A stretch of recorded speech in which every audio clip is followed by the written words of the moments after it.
Good morning guys, welcome back to the channel. Welcome to Pigeon Square, one of the most iconic square of Sarajevo, the capital of Bosnia and Herzegovina. But in this video we are not gonna stay here. We are gonna go on a tour exploring other little gems of this country. A 10 hours tour. Join me, let's go. Okay, gotcha. Hi, what's up? The destinations we're gonna see today are Konjic, then Jablanica. I mean, we're not gonna stop in Jablanica, but there's some things that I would like to tell you about the city that are quite interesting. The other city that we will be visiting is Mostar. In Mostar, we can go grab a coffee. It's optional, but you know, when we go there, it's common for people to stop wanting to get a coffee there because it's such a beautiful city at the same time. On the other hand, we're also going to be visiting the Kravica Waterfalls or the Kravica National Park. After that, we're going to be seeing the medieval fortified city of Pocitelj, and our last stop will be Blagaj. And in Blagaj, there's one monument that I would like to show you, and that is the Teki or Dervish house. So yeah, that's going to be our tour for today, and after that, we're going to be heading home. Looks great. Really common, especially in Herzegovina, to have anything architectural based made out of this stone that you see in front of us. It's called Yellowstone, but it's white. So I mean, I don't know why it's called Yellowstone, to be honest, but just a technical phrase. You're gonna see a lot of it throughout Herzegovina, and most of the Ottoman building, anything that's architectural, things like that, was probably made out of Yellowstone. So you're gonna see a lot of mosques, a lot of bridges, and basically almost everything built in the Ottoman era made out of this type of stone. So yeah.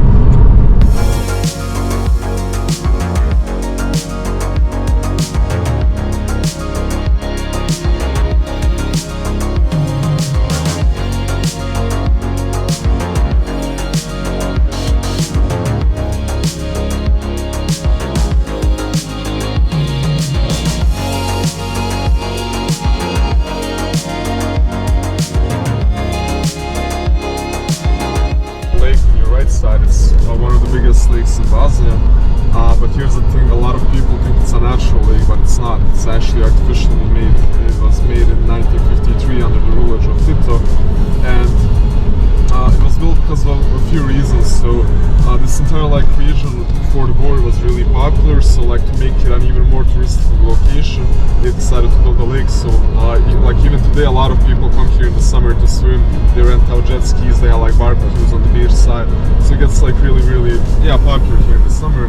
While on the other side, there's this trendy thing that's going on this lake. Basically, it's popular because of party boats, so they're called splavs in Bosnia. So they're really low boats. You always have your own driver of the boat, and you always have a guy that's mixing you up drinks and things like that. So a lot of people do that also in the summer, in the last 3-4 years maybe.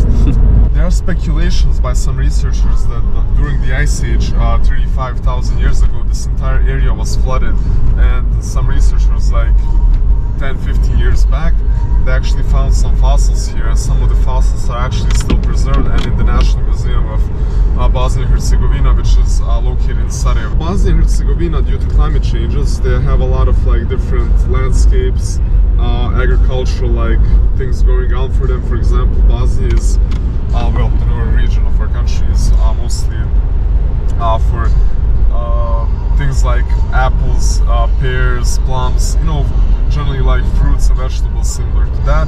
But on the other hand, Herzegovina is usually more for lemon, olives, oranges, grapes. You're gonna see a lot of vineyards here. So here's a random fun fact. I'm pretty sure that Herzegovina is the largest wine exporter for the entire Balkan region because there are so many vineyards around here, and it's really common for people in Herzegovina to make their own homemade wines. So in Bosnia, people made fruit liquors, which are called rakias. Yeah, rakia. I'm gonna try it tonight. Oh my god, good luck, good luck. I'm gonna get drunk. Oh my god, rakias are 45-50% alcohol, so you're like pretty strong. Yeah. While Herzegovina is mostly like for wines, so you have like the white wine and the red wine. I mean, they're common, but the red wine in Herzegovina it's called Platina, and the yellow, not yellow, the white wine is called Žilavka. So they're really quite common also to make down there, and a lot of locals probably sell their own like homemade wines. So that's really popular for like the people that live in the outskirts of town to do that like as a hobby too. So yeah. Now we are in Mostar, guys. We are heading to the old town, Stare Mesto, and the old bridge.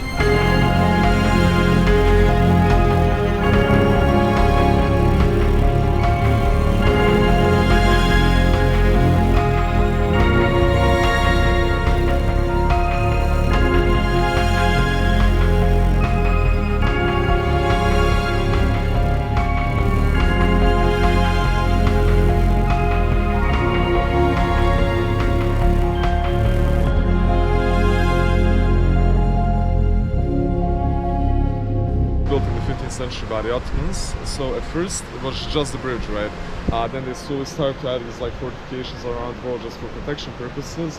And sadly, because of the war blown up in the year 1993, when the bridge was blown up, luckily there's a river like underneath it, so every like original part of the bridge fell into the river. So after the war they actually managed to scrape up most of the rocks, bricks, basically everything that went inside of the bridge. And I think over 90% of the bridge is the original bridge, while on the other side, the other like less than 10% is like, you know, random stones that I had like picked from the nearby rock picking places, so they could basically rebuild the bridge. So technically what you're looking at is most of the original bridge.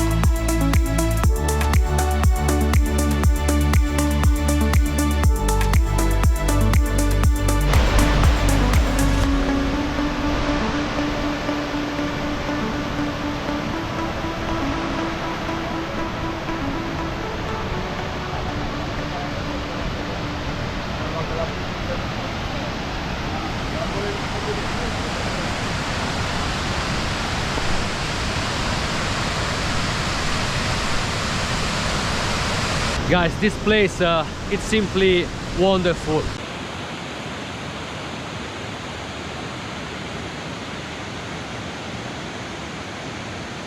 This region of Herzegovina is very close to Croatia, so that's why there are a lot of Croats living here. And in particular, this waterfall is very popular among people from Herzegovina who used to come here, especially during summertime, doing barbecue and chilling out, smoking, eating, drinking. It's not very popular for people from Sarajevo because it's quite far. It's about 2 hours drive from the capital city of Bosnia and Herzegovina.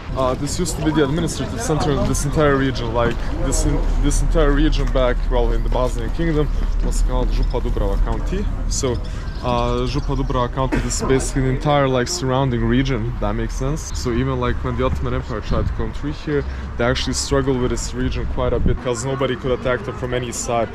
You could, like, there's an open field, so basically if anyone tried to come from that side, it's an open field, they could easily defend it. And this side used to be a lot more rocky. They just had to like clear out the rocks because they wanted to build a street, right? On that side it is a river, and the Ottoman Empire can like just that easily come across the river, and that entire side is basically mountainous. Strategically speaking, it was really well positioned. Take the Ottoman Empire actually quite a while to conquer this entire area, but when they conquered this area, like the upper Herzegovina part of Bosnia, was quite easier like compared to this one.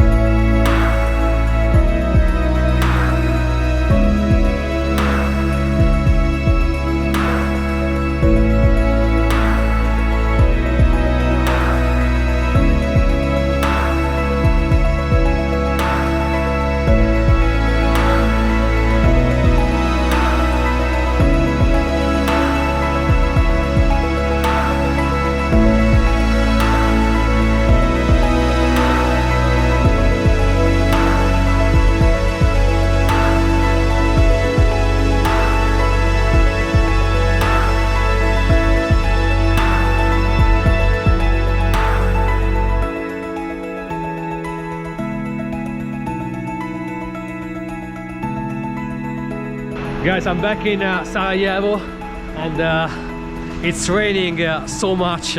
Well, it has been a very hectic day, very interesting. The guy, Jan, was very knowledgeable, and it was a crazy experience wandering around this new country, Bosnia and Herzegovina. I also learned a couple of interesting facts. So the first one being that Muslims and Christians can marry without any issues. I didn't know that. And secondly, it's about Tito, the former Yugoslavian president from 1953 until 1980 when he died. So basically I thought that he was a kind of dictator, and the living conditions under his rule were quite bad, like people were oppressed and so on. But actually I spoke with a couple of people at Jan, and actually both of them told me that living conditions under Tito were much better, so he was able to basically keep all the different countries together under the big name, the big umbrella of Yugoslavia. And actually once he died in 1980, things started to go south, to go bad, and this led to the independence of all the countries, as well as the very well-known Slavic Bosniak wars. So I don't want to go into politics, Yugoslavian politics in this video. You can Google what was the situation under Tito and all the history and so on. Guys, thank you very much for watching. If you like this video, please subscribe to the channel, and see you each other in the next Balkan country. Bye.